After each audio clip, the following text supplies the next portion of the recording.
आज हम बात करेंगे प्राइवेट सेक्टर के बैंक और गवर्नमेंट सेक्टर के जो बैंक्स हैं, पीएसयूज, उनके बारे में बात करेंगे। उनमें क्या चल रहा है और निफ्टी से उनका रिलेशन कितना स्ट्रॉन्ग है और उनके सेक्टर, उनके जो इंडाइसेज है उसमें क्या चल रहा है, प्लस बैंक निफ्टी में क्या चल रहा है। ये सारी चीज़ें अगर हम समझेंगे तो हमें एक पिक्चर बनेगी, एक पिक्चर क्लियर होगी कि अब हमें किस में इन्वेस्टिंग करनी चाहिए और किस में नहीं करनी चाहिए। कि कुछ एक चीज़ें ऐसी हैं जो चढ़ चुकी हैं, कुछ एक हैं जो अभी नहीं चढ़ी हैं। तो जो चढ़ी हैं उनमें भी टारगेट का प्लान करेंगे, और जो अभी ब्रेकआउट नहीं हुए हैं या ब्रेकआउट से भी नीचे हैं उनमें हम बाइंग का प्लान करेंगे। ये राइट साइड में आपको दिख रहे होंगे निफ्टी का, ये चार्ट मैंने निफ्टी का लगा रखा। उसके अलावा मैंने निफ्टी बैंक का और दो चार्ट वो लगाए हैं इंडाइसेस, एक तो निफ्टी प्राइवेट बैंक्स का और एक निफ्टी पीएसयूज का यानी सरकारी बैंक्स का। तो सरकारी बैंक्स के ये जो नीचे दिख रहे हैं आपको, ये सरकारी बैंक के सारे हैं, और ये ऊपर जो है ये प्राइवेट बैंक के। इनमें क्या चल रहा है और सरकारी बैंक्स में क्या चल रहा है और इनके जो इंडाइसेस वो क्या बोल रहे हैं, और उसके आधार पे हम ये समझेंगे कि जो निफ्टी है वो कहाँ चल रही है, और निफ्टी के चाल के साथ फिर इनको भी कोरिलेट करेंगे। कहने का मतलब ये है कि ये सब एक दूसरे के पूरक हैं। ऐसा ही नहीं कि एक चढ़ जाएगा तो दूसरा नहीं चढ़ेगा, या दूसरा गिर जाएगा तो पहला वाला नहीं गिरेगा। ये सब एक दूसरे के साथ जुड़े हुए हैं। बस हमें मेन चीज़ ये ध्यान रखनी है कि ये जो निफ्टी है, ये सारे स्टॉक्स निफ्टी के नहीं है, लेकिन ये जो निफ्टी जो है ये अगर ऊपर चलती है तो इन सबको भी चलती है धीरे धीरे करके। बस ये टर्न बाय टर्न आता है, एक साथ नहीं आता किसी का नंबर, टर्न बाय टर्न आता है। जो भी ऑपरेटर है उसका इतना पैसा नहीं है कि वो एक ही बार में सब में डाल देगा, सबको लेके चला जाएगा, ऐसा नहीं होता। वो एक बार इनिशिएट करता है चढ़ाने का, और उसके बाद जब कंसोलिडेशन के बाद जब चढ़ाता है तो उसके बाद फिर पार्टिसिपेशन जो होता है रिटेलर का बढ़ने लगता है, और वो धीरे धीरे रिटेलर ही उसको धीरे धीरे धीरे धीरे करके ऊपर लेके जाते हैं। और फिर वो साल 6 महीने में और 1.5 साल में 2 साल में जब उसको लगता है ऑपरेटर को कि अब उसका टारगेट आ चुका है, फिर वो धीरे धीरे करके वहां से बेचना शुरू करता है।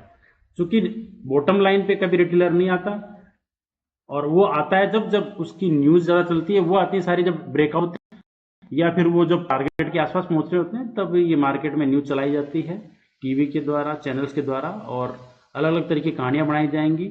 और उसके आधार पे आज एक कहानी बता दी है कि ऐसा होने वाला है, और 2 दिन बाद बोले नहीं जी ये तो ऐसा था नहीं, ये तो फेक न्यूज़ थी। ये खूब चलेगा जब ये ब्रेकआउट के बाद में जब टॉप पे जाने शुरू हो जाएगी। अभी फिलहाल ऐसा कोई चांस है नहीं कि फेक न्यूज़ चलाई जाए। फिर भी एक दो स्टॉक में चलाई जाती है, जब उनको नीचे लेवल पे बाय करना होता है तो ऑपरेटर चलवाता है। अभी मैं आपको अगली वीडियो बनाऊंगा उसमें आपको बताऊंगा कि एक तेज तक चैनल है, उसको आप बहुत लोग देखते भी होंगे, क्योंकि उसमें 20-30 लाख सब्सक्राइबर हैं तो काफ़ी लोग देखते हैं उसको।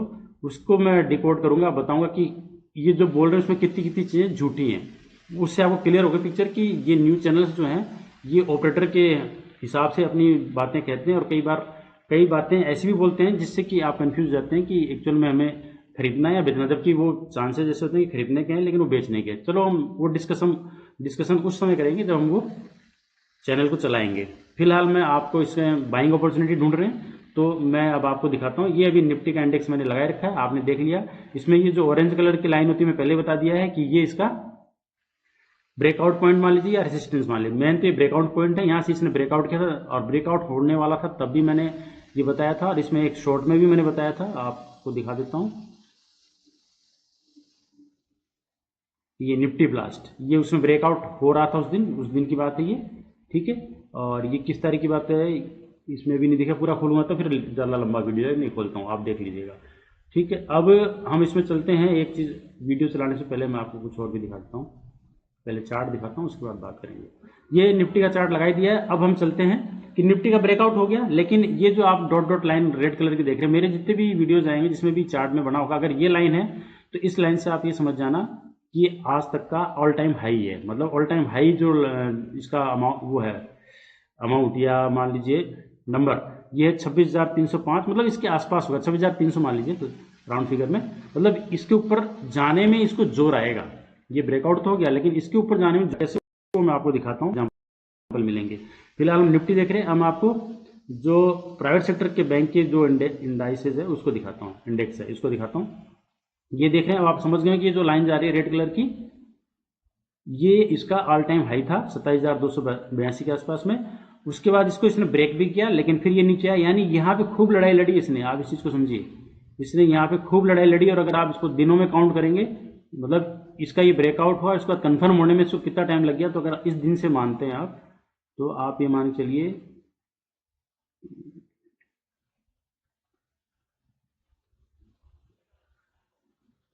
यानी ये यहाँ जाके मान लीजिए कंफर्म हो रहा है, तो करीब ये इसने 1-1.5 महीना लगा दिया है इसको यहाँ ब्रेकआउट होने में, ब्रेकआउट के बाद कंफर्मेशन देने में। अभी वापस चलना शुरू हुआ है, तो अब ये देख भी निशान। और ये तो था प्राइवेट बैंक का, और प्राइवेट बैंक की स्थिति क्या चल रही है वो भी दिखा देता हूँ आपको। यानी प्राइवेट बैंक में जो इंडेक्स है वो तो ब्रेकआउट कर चुका है ऑल टाइम हाई को, और इनके जो बैंक है जैसे HDFC बैंक बहुत बड़ा वेटेज रखता है, ये इसकी क्या स्थिति है, ये भी ऑल टाइम हाई से ऊपर निकल चुका है। ये आपने रेड लाइन देख ली, इससे ऊपर निकल चुका है। यानी इसमें जो जो पैटर्न लगभग बन रहा है, लगभग वही पैटर्न आपको इसमें भी दिख रहा था प्राइवेट बैंक के जो इंडेक्स था। उसके बाद एक्सिस बैंक में देख लेते हैं, यानी ये ब्रेकआउट हो मतलब ऑल टाइम हाई को क्रॉस करके निकल चुका, तो अब इसमें बाइंग अपॉर्चुनिटी नहीं ढूंढनी है। अब मैं दूसरा दिखाता हूँ आपको एक्सिस बैंक का। एक्सिस बैंक अभी ऑल टाइम हाई पे नहीं पहुंचा है, इट मीन्स कि यहाँ तक तो जाएगा, उसके बाद ब्रेकआउट करेगा, इसके ऊपर जाएगा, लेकिन थोड़ा टाइम लगेगा। तो यहाँ है, लेकिन मैं इसमें बाइंग अपॉर्चुनिटी नहीं ढूंढ मांग रहा हूँ, क्योंकि मेरी जो बाइंग प्राइस थी तो ये इस लेवल की थी, तो इसलिए मैं इसमें बिल्कुल भी नहीं सजेस्ट करूँगा कि आप इसमें प्लान करें। हालांकि ये आप देखें, इसमें एक चीज़ और दिखाता हूँ जो मुझे नज़र आ रही है, ये जो लोज हैं वो हाई बन रहे हैं इसके भी। आप यहाँ देखिए, पहले ये यहाँ देखिए आप, ये इससे ऊपर है, नेक्स्ट वाला भी देखिए आप, ये इसको क्रॉस नहीं किया, टच नहीं किया, यानी ये लोज जो हाई बना रहे हैं ये इंडिकेट करते हैं कि अब ये और ऊपर जाएगा। ये यहाँ ये भी ऊपर है इससे, उसके बाद में ये लीजिए, यानी यहाँ बाइंग चल रही है कंटिन्यू, ये ऊपर जाएगा, लेकिन अब ये इतने ऊपर जाने के बाद हम बाइंग नहीं करेंगे इसमें, ठीक है। इसके बाद ICICI बैंक दिखा देता हूँ आपको मैं। ICICI बैंक में क्या चल रहा है, तो ICICI बैंक अपने ऑल टाइम हाई से निकल चुका है, तो इसमें हमें कोई, और ये पैटर्न देख रहे हैं, सब में वही पैटर्न चल रहा है जो 1.5 महीने का चल रहा था, वही पैटर्न लगभग सभी में चल रहा है ब्रेकआउट के बाद में इसके। उसके बाद कोटक महिंद्रा बैंक देख लेते हैं, तो कोटक महिंद्रा बैंक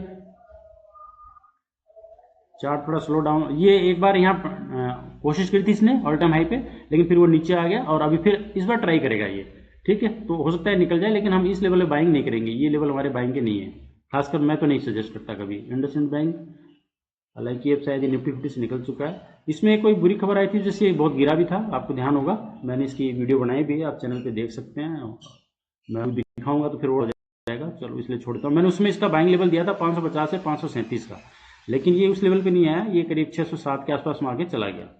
तो कोई बात नहीं, नहीं आया तो हमने नहीं बाय करी, हमारा काम खत्म। हम तो बाइंग जब भी करेंगे जो हमारे लेवल में आएगा।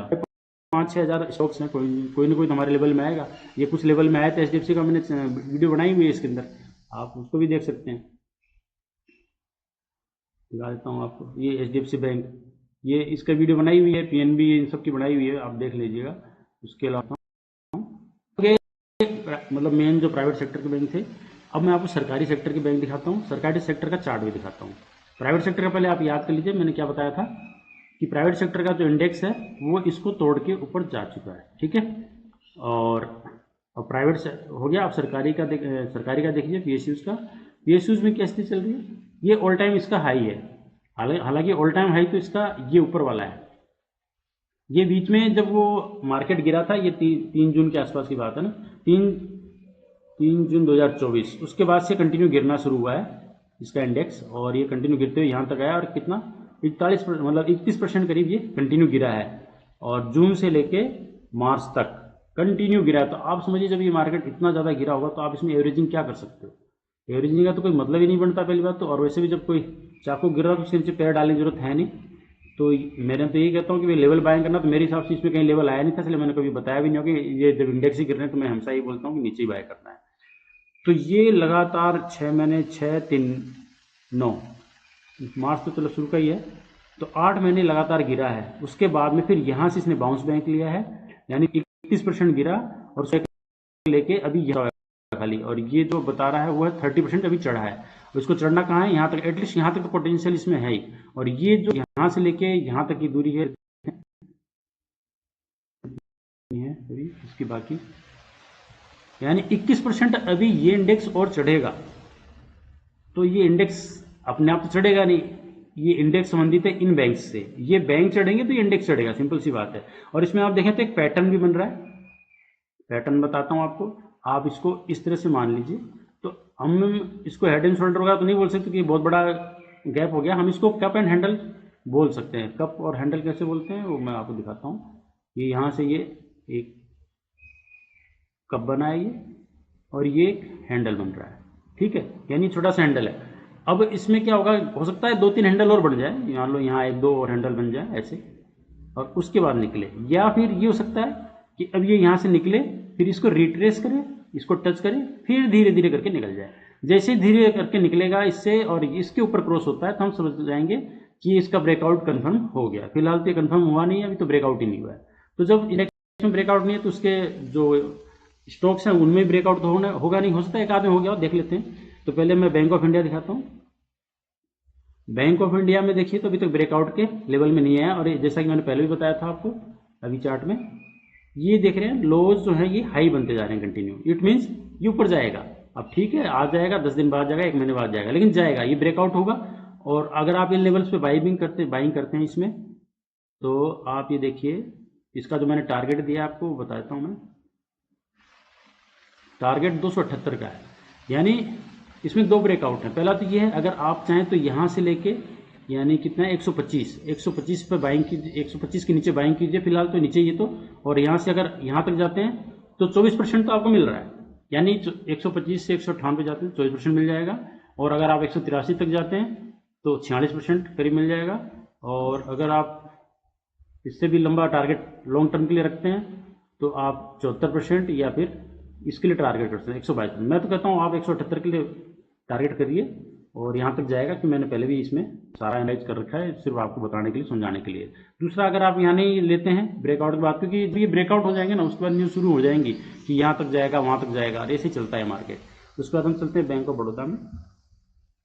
तो बैंक ऑफ बड़ौदा में देख लेते हैं, ऑल टाइम हाई से बहुत दूर है, तो इसमें बहुत ज़्यादा अभी स्कोप है कि हमें, और एक चीज़ और, एक तो बाइंग अपॉर्चुनिटी आपका सभी फिलहाल यहाँ पे है।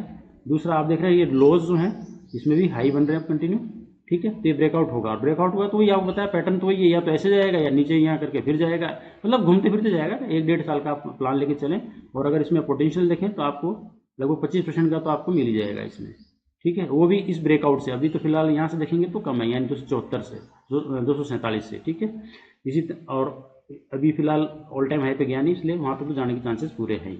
उसके बाद देखते हैं IDBI।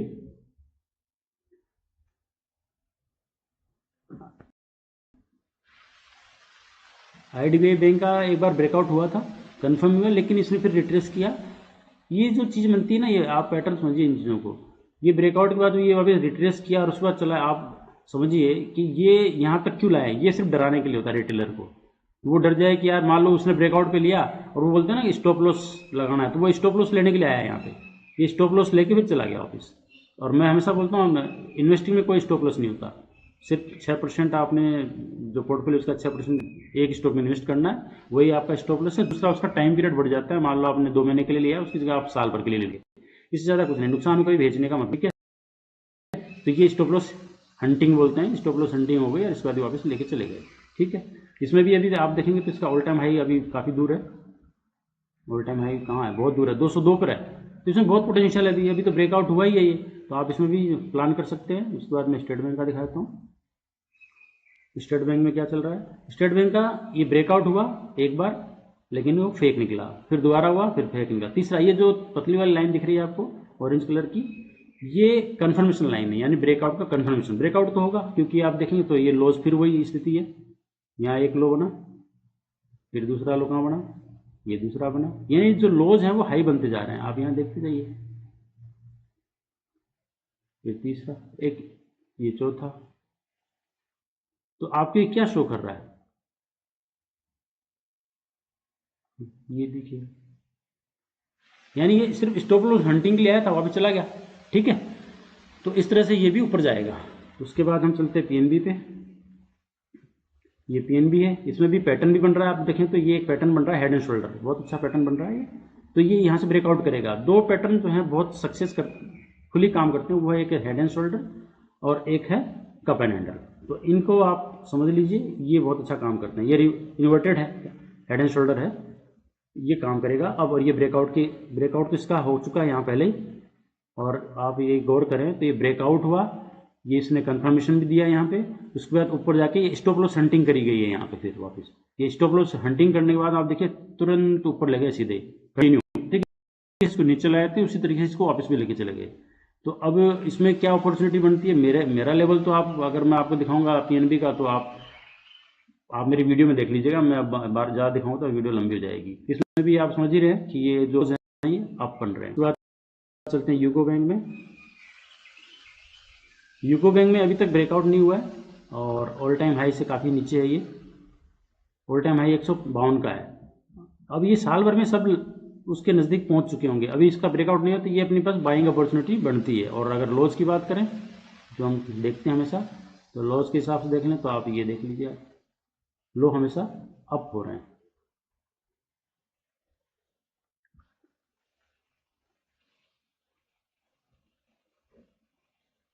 इसको थोड़ा सा करेंगे नीचे तब भी ये अप ही है, मतलब आपको समझाने के लिए बता रहा हूँ मैं। ये दिख रहा होगा आपको ऐसे, क्योंकि मैं थ्रोट बढ़ाऊंगा तो टाइम, आप ऐसे देखिए ये दिख रहा है आपको। अगर मैं इसको यहाँ ले जाता हूँ तो लो इसके नीचे नहीं आया है, ये देख लीजिए, ये कहाँ आया, ठीक है, ये गैप है, इसको टच करके नहीं गया। लेकिन ये जो इस तरह से लाते हैं ना, ये पिछले लो के नज़दीक ला के डरा के, ये स्टॉप लॉस हंटिंग होती है। यहाँ से ब्रेकआउट का जो चैनल वाले बताते हैं, वो ब्रेकआउट वाला सिस्टम है ना, बहुत ही बेकार है, बकवास है, उसके चक्कर में पड़ना नहीं। हमें तो इस तरह से चलना है कि लोअर लेवल में खरीदना है और हायर साइड में बेचना है। अब ये जो मैंने आपको बताया है, ये जितने भी PSUs के स्टॉक्स हैं, ये अपने काम के हैं। इनमें आप प्लान कर सकते हैं मेरे हिसाब से, और रखिए साल भर, 1.5 साल 2 साल, और ये आपको जो मैंने टारगेट्स दिए हैं उस टारगेट पे जाएंगे, इसमें कोई डाउट नहीं है। बस आपको होना। और इनके जो मैंने वीडियोस बनाए थे आप ये देख सकते हैं, शुरू से दिखा देता हूँ आपको। एक तो ये बनाया था मैंने, ये है कौन सी कंपनी, ये बनाया था बैंक ऑफ इंडिया का है, ये बैंक ऑफ इंडिया है, ठीक है। ये बनाया था, आप बैंक ऑफ इंडिया का मेरा वो देख सकते हैं। उसके अलावा जो मैंने बनाए हैं इसमें आपको दिखा देता हूँ। येस बैंक छोड़ देते हैं, bank of Baroda, private sector के नहीं, सरकारी की बात कर रहे हैं तो बैंक ऑफ बड़ौदा, ये IDBI, SBI, और उसके बाद में UCO bank, Punjab national bank. ये सारे मैंने वीडियो यहाँ बनाए हुए, आप इन वीडियोस को देख लीजिए। और अगर उनसे आप कंपेयर करेंगे तो आपको समझ में आएगा कि 20% तो चढ़ चुके हैं जो मैंने बताए थे, और अब ब्रेकआउट के नज़दीक है, तो ब्रेकआउट के बाद में भी जाएंगे, कोई डाउट नहीं। तो अब ब्रेकआउट के हिसाब से अपन को प्लान करना पड़ेगा। पर हम वही है, स्टॉप लॉस की कोई बात नहीं करेंगे, जब टारगेट पे जाएगा तब बेचेंगे, अदरवाइज हम उसको होल्ड करेंगे। और इनके टारगेट जब नज़दीक आने लग जाएंगे तो फिर मैं आपको वीडियो बना के बताऊंगा कि इसमें कहाँ एग्जिट करना है, या कोई इस तरह कोई मैसेज आता है, कोई न्यूज़ आती है जो कि वाकई में ऑथेंटिक होगी, वो वेरीफाई करना पड़ता है। ऐसे तो दुनिया भर की न्यूज़ चलती है, अगर कंफर्म होगी मेरे को तो मैं आपको पहले भी बता दूंगा कि इसमें एग्जिट करना ही पड़ेगा, क्योंकि इसकी न्यूज़ कंफर्म है और इसके लिए अच्छी नहीं है। तो बस मैं ये आपसे निवेदन करूँगा कि मेरा ये चैनल है, इसको आप सब्सक्राइब करें, लाइक भी करें और शेयर जरूर करें। आप लोग शेयर करने में कंजूसी करते हैं, लाइक करने में कंजूसी करते हैं, तो ऐसी कंजूसी ना करें। अगर कुछ पैसे आप बना रहे हैं तो कम से कम एटलीस्ट इसको लाइक करेंगे, शेयर करेंगे, तो तभी तो औरों के पास भी जाएगा और उनको फ़ायदा मिलेगा। इसमें छुपाने वाली बात नहीं है, कोई ये हम सट्टा नहीं कर रहे हैं, ये अच्छी चीज़ है और गवर्नमेंट अप्रूव्ड है और देश के हित में है, देश के लिए इन्वेस्टिंग ला रहे हैं।